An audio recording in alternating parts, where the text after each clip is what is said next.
Gusto ko lang po magpaliwanag sa nangyari kanina na nahuli sa bus lane.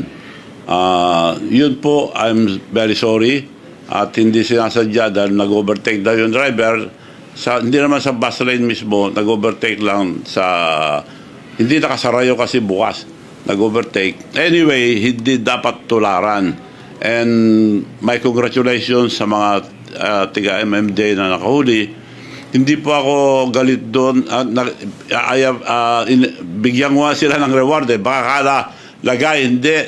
Kakausapin ko, hinahanap ko ngayon si Chairman Artes na bigyan ko ng premyo mga nakahuli sa akin, bigyan ko ng 100,000. Aside sa multa ng lisensya. So, sorry po sa nangyari. Hindi po namin sinasadya, hindi dapat tularan. At saka isa pa, yung plaka, walang plaka yun, bagong gawa. Gumagawa kasi kami ng, ang tawag namin doon, BMW ang gumagawa, Baluarte Motor Works, ng bulletproof cars na bagong-bago, kaya wala pang plaka.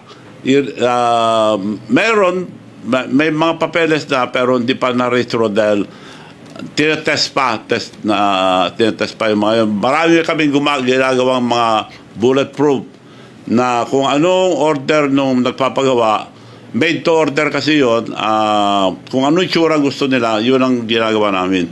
So wala pang plate number yun, pero meron, nakarehistro yun, marerehistro yun.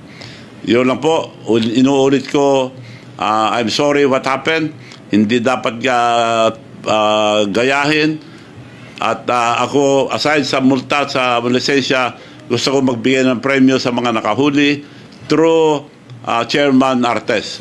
So, pasensya na po. I'll be giving 100,000 sa mga nakahuli. Salamat.